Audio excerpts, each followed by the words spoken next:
Herkese yeniden merhaba, ben Damla. Bugün sizlerle mini dikiş makinesinin incelemesini yapacağız.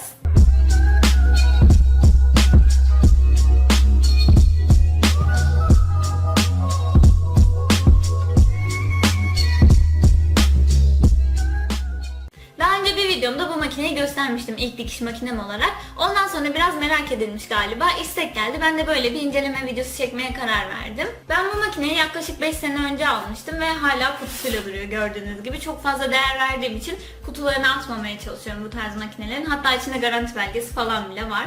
O zamanlarda 30 liraya almıştım. Şu anda herhalde 90-100 lira civarında bu makineler. Yani markasına değişiyor mu bilmiyorum açıkçası. Ama zaten mini dikiş makinesi deyince hepsinin özelliği aynı oluyor. Tipleri de aynı. Şimdi kutuyu açarak başlayacağım. Daha sonra iplik nasıl takılır, masura nasıl sarılır, nasıl dikiş dikiyor, ne tarz özellikleri var bunlardan bahsedeceğim.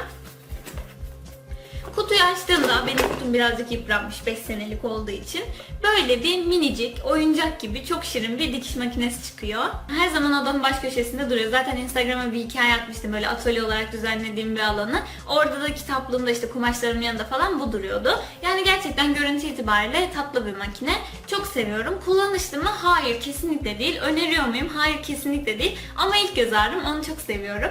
Yani aslında bu videoyu çekmemdeki bir diğer amaç da bu makineyi önermediğimi söylemek. Yani bir videomda söylemiştim ve ondan sonra öneriyorum gibi algılanmış galiba. Alayım mı almayayım mı, işte ekran görüntüsü atanlar falan oldu. Hani bunu benim yüzümden alırsanız gerçekten üzülürüm. Çünkü hem zamanınız boşa gider, hem emeğiniz boşa gider, hem de paranız boşa gider.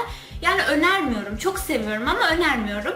Ben neden aldım derseniz, ben cahildim. İşte benim gibi yapmayın diye bu videoyu çekiyorum. Bu arada hiç markayla gerçekten bir derdim yok. Yani yeriyormuşum gibi düşünülmesin. Ama birazdan düz dikişinin falan bile nasıl olduğunu göstereceğim. Yani kararı siz verin ama ben önermiyorum. Zaten kullanmıyorum. Hatta kullanamıyorum diyeyim. Evet, şimdi makine hakkında güzel düşüncelerimi belirttikten sonra kutunun içindekilere bakmaya devam ediyorum. Böyle minik bir ayak çıkıyor.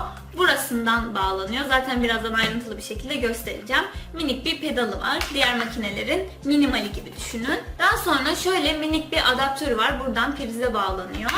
Ayrıca bu makine sadece elektrikle çalışmıyor. Bu altında açılan bölmeyle pil takarak da kullanabiliyorsunuz. Yani seyahat makinesi gibi de düşünebilirsiniz. Ne kadar götürüyor bilmiyorum ama. Ve son olarak içinden bir tane de kullanım kılavuzuyla garanti belgesi çıkıyor. Yani makineye gerçekten değer verdiğimi hani buradan anlayabilirsiniz ki garanti belgesi bile duruyor, yani 5 senelik bir makinenin ki hiç yıpranmamış. Gerçekten hani dikiş makinelerime çok fazla önem verdiğim için bu tarz şeylere çok dikkat ediyorum. Yani bilmiyorum, garanti belgesini ve kullanım kılavuzunu ne kadar tutmak değer gösterir ama makinenin güzel özelliklerinden bir tanesi kullanım kılavuzu gerçekten çok açıklayıcı. Hani ben söylemiştim, hiçbir şekilde dikiş bilgisi bilmiyordum ve bu makineler gerçekten farklı makineler. Ona rağmen ben bunu okuyarak yani her şeyini öğrenmiştim. Şimdi makinenin parçalarını size tanıtıp nasıl dikiş yaptığını, nasıl çalıştıracağımızı ve nasıl iplik saracağımızı göstereyim. Şimdi gördüğünüz gibi kamerayı daha yakın aldım ve size makinenin bölümlerinden bahsetmek istiyorum. Öncelikle sağ taraftan başlayalım. Burada pedal girişi var ve altında da adaptörümüzün girişi var. Pedalım ve adaptörümü bu şekilde makineye takıyorum. Bu kısım manuel kol, yani aslında volan ve volanımın üzerinde de böyle ince bir çıkıntı var. Burası normalde içeri girip çıkıyordu, böyle döndürdüğümüzde yani. Ama ben burayı kırmıştım ve dışarıda sabitlemek için dibine birazcık silikon sıktım ve bu şekilde kaldı. Bu ne işe yarar Damla derseniz, masura sarmaya yarıyor. Birazdan bunu ayrıntılı bir şekilde göstereceğim. Daha sonra makinemizin ön yüzünde 3 tane düğmemiz var. En üstteki makinenin ışığını açıp kapatabileceğimiz bir düğme. Kamerada tam olarak görünmüyor ama az ışıklı ortamda kendini fazlaca gösteren bir ampulü var. Altındaki düğme ise makineyi otomatik açıp kapatma düğmesi. Buna bastığımızda makine pedala basma gereği duymadan çalışıyor. Ben bunu hiç kullanmadım çünkü pedal kullanmak bana daha kontrol edilebilir geliyor. En alttaki düğme ise hız ayarı yapmamızı sağlıyor. Buraya bastığımızda yavaş dikmeye başlıyor. Ve tekrar bastığımızda normal hızına dönüyor. Aslında şu an fark ettim, sanırım pek farkı yok. Daha sonra bu kısımda üst iplik tutucumuz var. Makine normal bobinle değil de üst iplik içinde bir masurası var. Onunla çalışıyor. Bu kırmızı plastiği çekerek çıkarıyoruz ve buradaki masurayı sarıp üst iplik olarak kullanıyoruz. Ve plastiği tekrar yuvasına bastırarak oturtuyoruz. Bu gösterdiğim iplik yolu. Ve bu gördüğünüz şey de tansiyon. Böyle sıkıp gevşeterek tansiyon ayarı yapıyoruz. Yani numaralı değil. Ben bunu önceden hiç ayarlayamazdım. Ya gevşek olurdu ya da sıkı olurdu. Daha sonra makinemizin üst kısmında böyle anteni andıran bir iplik tutucumuz var. Buraya sadece masura sarmak için bobin koyuyoruz. Makinenin sol yanında minik bir jilet var. Dikiş yaptıktan sonra ipliğimizi kolayca kesebilmemiz için. Her makinede olmazsa olmayan bir bölüm, yani hiç atlayan bir makine görmedim. Bu aşağıdaki girinti ise kol ve paça dikerken bize dar alan sağlamak için yapılmış bir yer. Biraz daha yakına geldiğimizde burada masura yuvamız var. Burayı çekerek açıyoruz ve gördüğünüz gibi mekik buradan çıkıyor. Ve tekrar aynı şekilde kapatıyoruz. Bunun böyle yukarıda olması bence çok büyük bir avantaj. İpliğin bitmek üzere olduğunu görebiliyoruz. Böyle bir anda tak alt iplik bitmiş olmuyor. Sürpriz olmuyor yani. Gördüğüm kadarıyla Singer'in üst modellerinde masura yuvası hep yukarıda zaten. Bu gösterdiğim baskı ayağımız ve burada da makine iğnemiz var. İğne şuradaki vidadan değişebiliyor ama baskı ayağı sabit, makineye başka ayak takılmıyor. Makinenin şöyle arkasını çevirdiğimde burada baskı ayağını kaldırıp indirebileceğimiz bir kol var. Benimki bozuk, birden böyle şak diye kendini atıveriyor yukarı veya aşağıya. Şimdi masura sarmayı göstereceğim. Bunun için ilk önce üst ipimi çıkarıyorum ve plastiğini tekrar yerine yerleştiriyorum. Buradaki iplik tutucuma bir bobin yerleştiriyorum ve ipimin ucunu masuramın bir deliğinden geçiriyorum.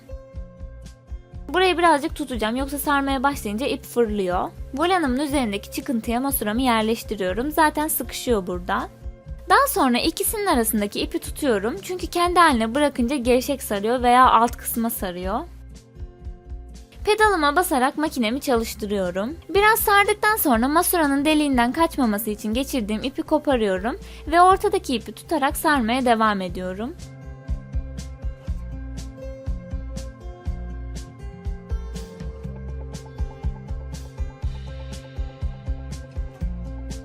Bu kadar ip bana yeter diye düşünüyorum. Çok fazla ip ziyan etmek istemedim açıkçası. Burada ipimi kesiyorum. Şimdi ben 2 tane mekik sardım. Birisi üst için, birisi alt için. Bunları makineme nasıl taktığımı göstereceğim. Öncelikle üst ipin nasıl takıldığını göstereceğim. Bu kırmızı plastiği çıkarıyorum. Eğer burada acele edersek tel hep fırlıyor. 1 saat onu arıyorum.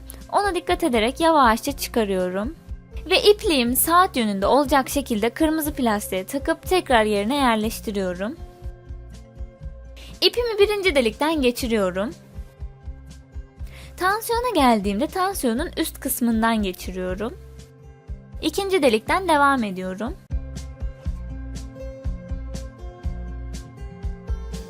Ve şu horoz denilen yerden de geçiriyorum. Böyle takmalı bir sistem olmadığı için, hep deliklerden geçirdiğimiz için bayağı bir zor oluyor gerçekten iplik takması. İğnenin üzerindeki o yuvarlak delikten de geçirdikten sonra nihayet iğnemin deliğine ulaşıyorum. İğne bu makinede çapraz duruyor çok garip bir şekilde, ama makine ufak olduğu için daha kullanışlı olmuş, yani ipi daha rahat çaprazdan sokabiliyoruz. Ve böylece üst ipimi takmış oldum. Şimdi alt ipimi takacağım. Bu kapağı yana kaydırarak açıyorum. Mekiğimi saatin ters yönünde yuvasına yerleştiriyorum ve ipin ucunu ön taraftaki kanal gibi yere getiriyorum. Kapağı tekrar kapattıktan sonra manuel kolumu çevirerek iğnemi bir batırıp çıkarıyorum. İpimi iğnenin ucundan çıkan yerden, bir de dışarıda kalan yerden tutup çekiyorum çünkü o alt ipi yakaladı. Çektikten sonra alt ipimi de yukarıya çıkarmış oldum. Baskı ayağımı kaldırıp iplerimi arkaya veriyorum. Makine ufak olduğu için elim biraz kapatmış burayı, kusura bakmayın lütfen. Şu an makinemiz dikiş dikmeye hazır oldu. Şimdi bir de düz dikişi nasıl yaptığımı göstermek istedim. Şöyle 2 tane poplin kumaşım var. Bunları birleştireceğim. Parçalarımı yüzleri birbirine bakacak şekilde üst üste yerleştiriyorum. Bu kenarından dikeceğim.